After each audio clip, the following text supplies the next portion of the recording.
Good morning, students. Today we are going to learn about acid amides. Acid amides जो हैं वो क्या हैं? कार्बोक्सिलिक एसिड के डेरिवेटिव्स हैं and these are least reactive derivative of carboxylic acid. ये सबसे ही कम रिएक्टिव होते हैं और ये इजीली कार्बोक्सिलिक एसिड में कन्वर्ट हो सकते हैं बाय एसिड और एल्किलाइन हाइड्रोलिसिस। अगर हम इन्हें डिहाइड्रेटेड करें, डिहाइड्रेटेड का मीन है कि अगर हम इसमें से वाटर निकाल देते हैं, इसमें से वाटर निकल जाता है तो ये किस में चेंज हो जाएंगे? नाइट्राइल्स में भी ये कन्वर्ट किए जा सकते हैं। अगर हमने इन्हें क्योंकि ये लीस्ट रिएक्टिव हैं तो इनका स्टेबिलिटी बहुत कम है, तो इन्हें हम इजीली कन्वर्ट कर सकते हैं। अगर आपको एसिड में कन्वर्ट करना है तो भी आप एसिड में कन्वर्ट कर सकते हो बाय एसिड और एल्किलाइन हाइड्रोलिसिस, और अगर आपको इनको नाइट्राइल्स में कन्वर्ट करना है तो you can go for dehydration. तो आपको क्या करना होगा? इसमें डिहाइड्रेशन करना होगा और वो नाइट्राइल्स में कन्वर्ट हो जाएंगे। अब हम देख लेते हैं इनकी इंपॉर्टेंट केमिकल रिएक्शंस। फर्स्ट है एम्फोटेरिक कैरेक्टर। एम्फोटेरिक का मीन क्या होता है? उभयधर्मी, यानी कि कोई भी ऐसा सब्सटेंस जो दोनों ही तरह से इफेक्ट दर्शाए, as behave as acid as well as base, तो हम उसे क्या बोल देंगे कि वो एम्फोटेरिक नेचर का है। तो amides are of amphoteric character, show amphoteric character कैसे करेंगे? क्योंकि ये एसिड की तरह भी है और एसिड भी कैसे होंगे? Weak acid and weak base की तरह ही ये बिहेव करेंगे। अब हम क्या जानते हैं कि जैसे कि नाइट्रोजन है, क्या है? इसके ऊपर लॉन पेयर है। जिसके ऊपर लॉन पेयर होता है तो वो क्या है? एज अ डोनर की तरह काम करता है। तो ऑक्सीजन की तुलना में जो नाइट्रोजन होता है वो एज अ डोनर अच्छी तरह से वर्क करेगा। क्यों? क्योंकि नाइट्रोजन की जो होता है, nitrogen is least electronegative compare than oxygen. Oxygen की तुलना में वो क्या है? लेस इलेक्ट्रोनेगेटिव है, तो वो अपनी लॉन पेयर्स को डोनेट करने की टेंडेंसी उसकी ऑक्सीजन से ज़्यादा है। And they are neutral to litmus. Litmus paper पे इसका बिहेव कैसा होता है? न्यूट्रल होता है, जो भी क्या शो करता है कि इनका एक एम्फोटेरिक नेचर को शो करता है। अब हम देख लेते हैं इसकी बेसिक प्रॉपर्टी को। तो बेसिक प्रॉपर्टी क्या होगी? अगर हमने इसकी रिएक्शन कराई है एसिड के साथ तो ये बिहेव करेगा एज अ बेस और एक सॉल्ट का फॉर्मेशन कर लेगा। जैसे हमने एसीटेमाइड ले लिया है, acetamide which is a type of amide. अगर हमने इसके HCl हाइड्रोक्लोरिक एसिड के साथ हमने इसे रिएक्ट कराया है तो हमारे पास बन जाता है एसीटेमाइड हाइड्रोक्लोराइड। इसी तरह से बेंजेमाइड है तो वो HCl के साथ रिएक्शन करके बना देता है बेंजेमाइड हाइड्रोक्लोराइड। अब हम देख लेते हैं एसिडिक प्रॉपर्टी। एसिडिक प्रॉपर्टी देखने के लिए हम क्या करेंगे? इसकी रिएक्शन कराएंगे सोडियम के साथ। Sodium act as a metal के साथ रिएक्ट करेगा, तो मेटल के साथ रिएक्ट करने पे क्या होता है? यहाँ से हाइड्रोजन रिलीज हो जाएगी। तो हमारे पास बन जाता है सोडियम एसीटेमाइड। अगर यहाँ से हाइड्रोजन रिलीज हो रही है तो इसका मतलब यही है कि हमारा जो एमाइड है वो किसकी तरह बिहेव कर रहा है? एसिडिक नेचर दर्शा रहा है ये।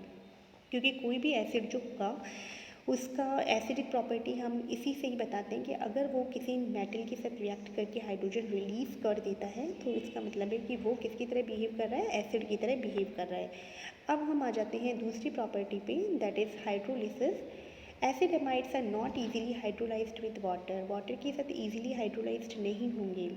हमें इसके लिए किसके यूज़ में लेना पड़ेगा? एसिड और एल्केलाई की प्रेजेंस में ही, और वो भी हीट करना पड़ेगा तब जाके हाइड्रोलाइज होंगे। जैसे सबसे फर्स्ट हम देख लेते हैं एसिड हाइड्रोलिसिस।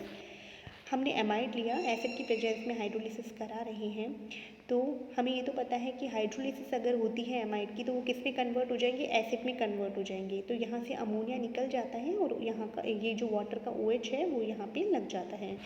इसी तरह से एसीटेमाइड जो है वो एसिटिक एसिड में कन्वर्ट हो जाता है। बेंजेमाइड जो होता है वो बेंजोइक एसिड में कन्वर्ट हो जाता है। सभी रिएक्शंस जो है उनमें अमोनिया यहाँ पे as a by product release होती है। अब हम देख लेते हैं इसकी मैकेनिज्म। हमने यहाँ एसिड यूज़ किया है तो एसिड का जो H+ है अब वो किसके ऊपर रिएक्ट करेगा? जैसे ये जो ऑक्सीजन है उसके साथ क्या है? रिएक्ट हुआ, क्योंकि कार्बन जो है और ऑक्सीजन जो है इसके बीच में पाई बॉन्ड है। पाई बॉन्ड की ब्रेकिंग हुई, ऑक्सीजन के ऊपर नेगेटिव चार्ज आ गया और कार्बन के ऊपर पॉजिटिव चार्ज रह गया। अब ये हमारा H+ जो है वो H की O नेगेटिव के साथ यहाँ पे कॉर्पोरेट हो जाता है और OH बन जाता है। अब हमने देखा फिर वापस से अब हमें एसिड के साथ रिएक्शन दिखाई है। अब हाइड्रोलिसिस होगी तो यानी वाटर जो है एज अ बेस की तरह बिहेव करेगा, क्योंकि ऑक्सीजन के ऊपर लॉन पेयर है तो ये किसके ऊपर अटैक करेगा? न्यूक्लियोफाइल हमें हमेशा वहीं अटैक करता है जहाँ पे कि पॉजिटिव सेंटर होता है। तो ये कार्बन जिसके ऊपर पॉजिटिव सेंटर है उसके ऊपर रिएक्ट करेंगे और बॉन्ड का फॉर्मेशन हो जाएगा अपना लोन पेयर डोनेट करके, और ऑक्सीजन के ऊपर अब क्या आ जाएगा, पॉजिटिव चार्ज आ जाता है। अब यहाँ से फिर से OH2 पॉजिटिव है, यहाँ से H+ निकलेगा और H+ रिलीज़ हो जाएगा, और OH2 का जो पॉजिटिव चार्ज था वो यहाँ से एंड हो जाएगा और OH रह जाएगा अब इस पे। और साथ में हमारे पास अब बन गया है अमोनिया, क्योंकि NH2 यहाँ से निकला है, H और निकला फिर यहाँ से OH2 पॉजिटिव में से, तो ये बन जाता है आपका अमोनिया। अब ये आपस में रिएक्ट करके भी एसिड अमोनिया के साथ रिएक्ट करके किसका फॉर्मेशन कर लेती है, अमोनियम सॉल्ट का फॉर्मेशन हो जाता है। अब हम देख लेते हैं एल्केलाइन हाइड्रोलिसिस। एल्केलाइन हाइड्रोलिसिस के लिए हमने यूज़ किया है यहाँ पे बेस, यानी एल्केलाइन NaOH। अब हमने हीट किया तो हमने देखा सबसे पहले इसका जो एसिड है उसका क्या बनेगा, उसका सोडियम सॉल्ट बन गया है यहाँ पे ONA, और अमोनिया यहाँ पे उसी तरह से ही रिलीज़ हो जाती है। मैकेनिज्म देखिए, बेस की प्रेजेंस में क्या हुआ, बेस के ऊपर वही नेगेटिव चार्ज है, ये कार्बन पॉजिटिव सेंटर के ऊपर अटैक किया है यहाँ पे, और ये OH यहाँ इनकॉर्पोरेट हो गया है। अब यहाँ से फिर वापस से O के ऊपर जो नेगेटिव चार्ज है वो वापस से यहाँ पे रिएक्शन करेगा और NH2 जो है यहाँ का NH2 नेगेटिव यहाँ से रिलीज़ हो जाएगा। तो इस तरह से भी हाइड्रोलिसिस दिखाया हुआ है इन प्रेजेंस ऑफ एल्केलाइन। ये इसकी एल्केलाइन हाइड्रोलिसिस हो जाती है। अब हम आ जाते हैं रिडक्शन पे। जो एसिड एमाइड्स होते हैं इनकी रिडक्शन से क्या बन जाता है, primary amines in presence of lithium aluminium hydride and sodium and ethanol.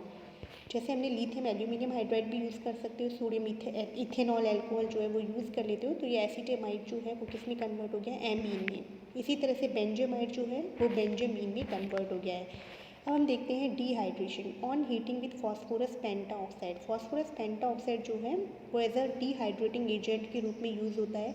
अगर हमने फॉस्फोरस पेंटाऑक्साइड यूज़ किया है तो एसिटेमाइड में से वाटर रिलीज़ हो जाता है, H2 निकल जाता है और यहाँ पे साइनाइड का फॉर्मेशन हो जाता है। इसी तरह से बेंजेमाइड है तो यहाँ से फिर वाटर रिलीज़ हो गया है और बेंजिल साइनाइड का फॉर्मेशन हो जाता है। अब आता है action of nitrous acid.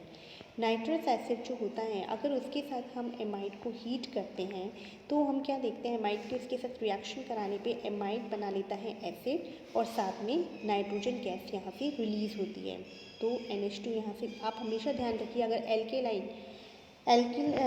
Alkaline अगर आपके पास क्या है HNO2 के साथ आप यूज़ कर रहे हैं, किसी एमाइड की रिएक्शन करा रहे हैं, तो एमाइड हमेशा रिएक्ट करके वहाँ से NH2 ग्रुप जाएगा और उसकी जगह OH ग्रुप आ जाता है। तो इसी तरह से एसिटेमाइड से एसिटिक एसिड बन गया है, N2 बन गया है और साथ में वाटर यहाँ पे रिलीज़ हो गया है। अब आ जाती है एक बहुत ही इंपॉर्टेंट रिएक्शन एमाइड की, हॉफमान ब्रोमीमाइड और हॉफमान्स डिग्रेडेशन रिएक्शन। इस रिएक्शन में क्या होता है कि हम एमाइड जो होता है वो किससे रिएक्शन करेगा, ब्रोमीन से एंड एल्कोहलिक पोटेशियम हाइड्रोक्साइड से। इनकी प्रेजेंस में एमाइड कन्वर्ट हो जाएगा एमीन में, और जो यहाँ पे एमीन बनता है उसमें जो एमाइड है उस एमाइड की तुलना में एक कम कार्बन का एमीन उससे बनेगा। तो इसी वजह से हम इसे क्या बोल देते हैं, हॉफमान ब्रोमीमाइड रिएक्शन तो है ही और साथ में हॉफमान डिग्रेडेशन रिएक्शन। डिग्रेडेशन इसीलिए बोला है क्योंकि एक कम कार्बन का एमीन हमें प्राप्त हुआ है। तो एमाइड लिया, ब्रोमीन लिया, Br2+4 QH, RNH2 एमीन बन गया है, K2CO3 potassium carbonate and potassium bromide plus water as a side product, यहाँ पे बाय प्रोडक्ट आपको प्राप्त हुए हैं।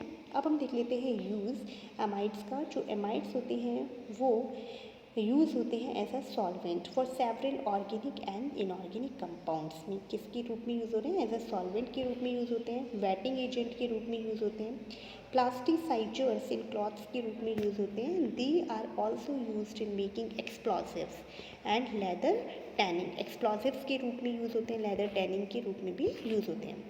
अब हम यहाँ देख लेते हैं mechanism of esterification and hydrolysis. Esterification की मैकेनिज्म यहाँ देखते हैं। अभी आपने एमाइड्स के बारे में देखा, यानी कि अभी तक हमने जो इसके डेरिवेटिव्स हैं एसिड के, उनके बारे में सबके बारे में एक तरह से स्टडी कर लिया है। अब एक बहुत ही इंपॉर्टेंट टॉपिक आता है यहाँ पे एस्ट्रिफिकेशन। एस्ट्रिफिकेशन का मीन यही होता है कि एस्टर का फॉर्मेशन, और एस्टर हमेशा फॉर्म कब होंगे, जब कोई भी कार्बोक्सिलिक एसिड एल्कोहल के साथ रिएक्शन करेंगे।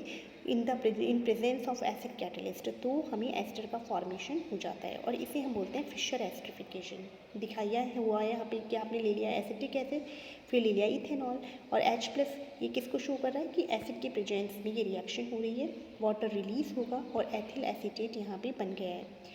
अब हम देख लेते हैं इसकी मैकेनिज्म को। The sequential mechanism of esterification under acidic condition is as under. देखिए, एसिड की प्रेजेंस में सबसे पहले यहाँ रिएक्शन हुई है, कार्बन और ऑक्सीजन के बीच में डबल बॉन्ड है। अब यहाँ पे पाई बॉन्ड ब्रेक होता है, ऑक्सीजन के ऊपर क्या चले जाते हैं, अपने लॉन पेयर चले जाएंगे और उसके ऊपर आ जाता है नेगेटिव चार्ज और कार्बन के ऊपर रह जाएगा पॉजिटिव चार्ज। अब ये हमारा जो एसिड है H+ है, एसिड जो होते हैं वो क्या, यहाँ पे हमने H+ क्यों शो कर रखा है, H+ का मीन ये है कि एसिड जो होते हैं वो क्या देते हैं, H+ देते हैं। तो इसलिए हमने पूरा एसिड ना लेके हम कोई भी एसिड यूज़ कर सकते हैं, पर हमने यहाँ पे H+ शो किया हुआ है। तो एसिड का जो H+ रिलीज़ होता है वो H+ अब O नेगेटिव के साथ रिएक्ट हो जाएगा और OH ये बॉन्ड बन गया। फिर ये तो अभी हमने एसिड ही दिखाया है। अब दूसरा मॉलिक्यूल क्या है एस्टरिफिकेशन में, हम लेते हैं एल्कोहल। फॉर एग्जांपल हमने इथेनॉल लिया है। अब ये इथेनॉल जो है इसमें ऑक्सीजन के ऊपर है लॉन पेयर, ये किसकी तरह बिहेव करेगा, एज ए न्यूक्लियोफाइल की तरह बिहेव करेगा और न्यूक्लियोफाइल की तरह बिहेव करके न्यूक्लियोफाइल हमेशा वहीं अटैक करेगा जहाँ पे कि पॉजिटिव सेंटर हो। तो इसने कार्बन पॉजिटिव के ऊपर अटैक किया और अटैक करने के बाद क्या है, बॉन्ड का फॉर्मेशन हो गया कार्बन और ऑक्सीजन के बीच में। बट अब इसने ऑक्सीजन ने क्या दिया है, लॉन पेयर दिया है, तो इस वजह से इसके ऊपर पॉजिटिव चार्ज यहाँ आ जाता है। अब हम क्या देखते हैं कि जो ये कार्बन है इसके ऊपर 2 OH है और आपको हमेशा बता रखा है कि एक कार्बन के ऊपर कभी भी 2 OH स्थायी नहीं होंगे। तो यहाँ से वाटर मॉलिक्यूल निकल जाएगा, H2O रिलीज हो जाएगा यहाँ से और C+O बॉन्ड रह जाएगा, C+O बॉन्ड रह जाएगा और साथ में हमारे पास वाटर यहाँ से रिलीज हो जाता है। तो ये जो हमने पढ़ा है वो पढ़ा है एस्टरिफिकेशन। अब हम देख लेते हैं hydrolysis. Esters are not hydrolysed easily with water but hydrolysed rapidly in acidic और एल्केलाइन मीडियम। अगर हमें एस्टर्स की हाइड्रोलिसिस करानी है तो हम क्या देखते हैं, इसे हम बोल सकते हैं, जैसे हमने पहले बोला, अगर वो एसिड और एल्कोहल आपस में रिएक्ट करते हैं तो उस रिएक्शन को बोलते हैं एस्टरिफिकेशन। लेकिन इसी तरह से अगर एस्टर की हाइड्रोलिसिस करा के हमें एसिड और इथेनॉल मिलते हैं तो इसे हम बोल देते हैं ट्रांस एस्टरिफिकेशन या फिर हाइड्रोलिसिस। अब हम यहाँ देख लेते हैं, बहुत acid hydrolysis and alkaline hydrolysis are example of acyl nucleophilic substitution reaction. ये दोनों ही की प्रेजेंस में हो सकती है, एसिड और एल्केलाइन दोनों की प्रेजेंस में। एसिड हाइड्रोलिसिस हम देखते हैं कि अगर हमने एस्टर्स को बॉयल किया है वाटर के साथ in presence of strong acid, जैसे सल्फ्यूरिक एसिड है, हाइड्रोक्लोरिक एसिड है, तो हम क्या देखते हैं कि जो एस्टर है वो कार्बोक्सिलिक एसिड और एल्कोहल में कन्वर्ट हो जाते हैं। Alkaline hydrolysis when esters are boiled with an aqueous solution of a strong base like sodium hydroxide, then sodium salts of carboxylic acids and alcohols are formed. इस reaction को हम बोलते हैं सैपोनिफिकेशन रिएक्शन। एल्केलाइन हाइड्रोलिसिस जो है वो क्या कहलाती है, alkaline hydrolysis of esters are called as saponification reaction. यहाँ पे जो एसिड बनेगा उसका सॉल्ट बनता है, सोडियम सॉल्ट बन जाता है, सोडियम एसिटेट बन गया है। अब हम देख लेते हैं इसकी मैकेनिज्म ऑफ एसिड हाइड्रोलिसिस। सबसे फर्स्ट स्टेप होगा protonation of ester carbonyl makes it more nucleophilic. सबसे पहले प्रोटोनेशन होगा एसिड की प्रेजेंस में और जो हमारा कार्बोनिल कार्बन है वो ज़्यादा मोर इलेक्ट्रोफिलिक हो जाता है। And the oxygen atom of water acts as a nucleophile which attacks on the electrophile carbon in the CO group with the electron moving towards the oxygen ion creating the tetrahedral intermediate। आप यहाँ इसकी reaction यहाँ देखिए, हम यही इनके एक step देखते हैं। सबसे पहले एसिड के प्रेजेंस में क्या हुआ, C और O के बीच में बॉन्ड ब्रेक हुआ। अब ये H+ जो है वो ऑक्सीजन के ऊपर रिएक्शन करेगा और C जो है हमारे पास पॉजिटिव सेंटर बन गया, यानी एक इलेक्ट्रोफाइल हमारे पास बन गया है। अब वाटर आया और वाटर ने किसके साथ रिएक्शन, वाटर में जो ऑक्सीजन है उसके ऊपर लॉन पेयर है तो वो एज अ न्यूक्लियोफाइल बिहेव करेगा और OH2 पॉजिटिव यहाँ पे बॉन्ड बन गया है। फिर यहाँ से क्या होगा, यहाँ से H+ यहाँ से निकलेगा और ये H+ यहाँ से निकल के OR यहाँ पे इनकॉर्पोरेट हो जाता है। फिर यहाँ से ROH ये वाला बॉन्ड ब्रेक होगा और ROH बॉन्ड ब्रेक होगा और साथ में क्या बन जाता है, कार्बन पे RC+OH OH ये बन जाता है। अब यहाँ से फिर H+ निकल जाएगा और कार्बन और ऑक्सीजन के बीच में क्या है, बॉन्ड बन जाता है, डबल बॉन्ड, और RC+OH ये आपका कार्बोक्सिलिक एसिड का फॉर्मेशन यहाँ हो गया है। अभी आपने देखा था एसिडिक हाइड्रोलिसिस, अब हम लिख लेते हैं एल्केलाइन हाइड्रोलिसिस। एल्केलाइन हाइड्रोलिसिस में देखिए क्या होता है, सबसे पहले एस्टर है एल्केलाइन, एज अ बेस जो है OH नेगेटिव यहाँ पे रिएक्ट करता है और यहाँ पे एक ट्रांजिशन स्टेट आ जाती है जहाँ पे कि दोनों ही कार्बन जो होता है वो क्या है, पेंटावेलेंट हो जाता है। यहाँ पे लीविंग ग्रुप और अटैकिंग ग्रुप जो है वो एक साथ यहाँ पे इनकॉर्पोरेट है। फिर यहाँ से OR निकल जाता है और बेस हमेशा बैक साइड अटैक कर रहा है यहाँ पे, तो ये SN2 रिएक्शन यहाँ पे शो हो रही है इसमें। और हमारे पास फिर क्या बन जाता है, ये फास्ट स्टेप हो जाता है जिसमें कि RC+OH से H+ निकल के O नेगेटिव बन जाता है। और जो आपने बेस यूज़ किया, सपोज एस NaOH यूज़ किया, तो उसकी Na+ मेटल जो थी वो यहाँ पे उसके साथ इनकॉर्पोरेट होकर उसका सॉल्ट, एसिड का सॉल्ट यहाँ पे बन जाता है। तो बच्चों हमने इस पार्ट में एसिड डेरिवेटिव्स जो पार्ट है आपका, एसिड डेरिवेटिव्स में आपने 4 एसिड डेरिवेटिव्स देखे थे, उनकी स्टडी हम कर चुके हैं और इसी के साथ ही आपका ये चैप्टर कंप्लीट हो गया है। आई होप बच्चों आपको ये लेक्चर समझ आया होगा। अगर आपके और कोई डाउट होते हैं तो आप मुझे व्हाट्सएप पे बता सकते हैं। तब तक के लिए थैंक्स।